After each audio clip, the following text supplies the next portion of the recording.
Well, hey guys, what's up? I haven't made a video in a while, so yeah, I needed to get this up.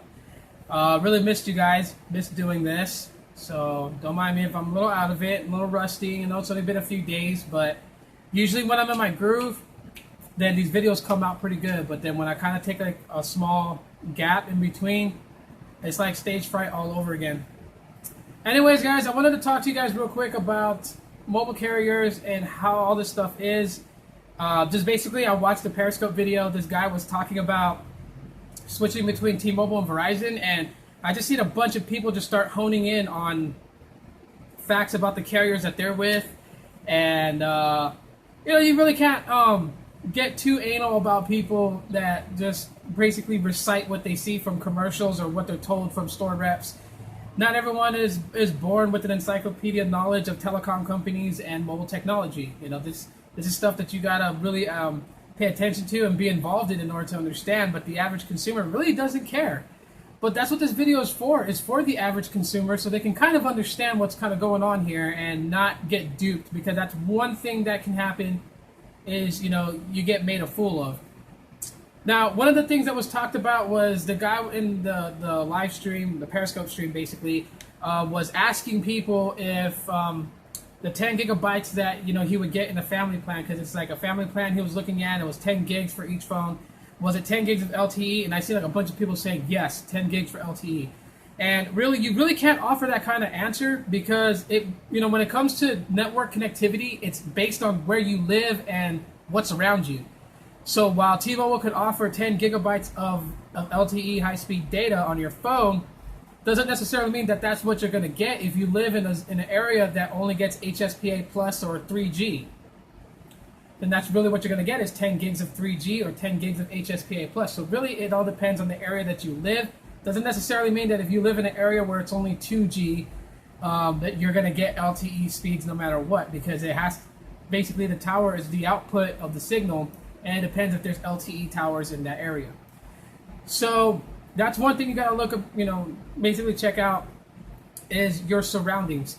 And my favorite way of figuring out which works for me in what area is to see what people have at hand. You know, like if I'm at the grocery store, gas station, you know, supermarket, whatever, and I see somebody say, like, you know, if I want to know about T-Mobile and I see a person that has a T-Mobile phone, you know, to make a friendly conversation and an acquaintance of somebody, I would ask them how their cell phone service is, if they're not busy. You know, if they're just standing around waiting for something or whatever, then yeah, don't be shy to ask them, like, hey, you know, I see you got a T-Mobile phone, how's the service? Start a conversation, listen to what they gotta say. They're gonna tell you their real experience, right? You know, because, I mean, obviously you're asking how their experience is with T-Mobile, they're gonna tell you. And the same goes for Verizon, Sprint, AT&T. You see someone with those phones, you're curious about that company, ask them about it. Ask them how much, you know, like how fast is the internet speeds? How's the call quality? What kind of devices do they sell? Anything that you want to know, you ask them. It's the best way to get answers, you know. Asking store reps, they're only going to tell you the sales pitch that's supposed to make you come over to their company and leave whoever you're currently with. Another thing in that stream that I thought was pretty cool was that people was talking about MVNOs, and that was really awesome. MVNOs and prepaids, and one of the things that I know is that a lot of people who are diehard users or have just been using say like AT&T for years, since like 1999, or, you know, when it was AT&T and then it became Singular and then it got bought out and became AT&T again. You know, they know about prepaid, they know about MVNOs, but they're too sketchy to actually try it because they think like cheap, generic, you know. And really that's not the case. Like prepaid basically is just what it is. You pay for the service that you're going to use for that month. Where postpaid is that you use the service and then you pay for what you use at the end of the month, and that includes downloading games and stuff like that or whatever added to your bill. That's really the only difference between the two, in that, you know, with prepaid, you don't have to be on contract. That is another big thing. You don't have to be on contract, and you buy your phone out not at full price, because most prepaid companies will not sell the phone at the full price that it's marketed for. You do get a discount on it, but you don't get such a huge one like subsidized phones that are like a huge portion of the price is taken off because you're opting into a 2-year contract with them. On prepaid, say like a device normally costs like $250, you'll probably get it on prepaid for like between $179.99 to $199.99. So Usually that's how it goes. But I mean, you're still getting a discount on it, but you're buying the phone outright. The phone is yours, and you're paying a flat rate. You know, like mostly $50 is the norms for unlimited talk, text, and data. And yes, data's throttled, but data's throttled on postpaid. Also, there's people that pay such a high outrageous amount to not be throttled. But really, if you have the money to spend, you have the money to spend. If you don't, you don't. So.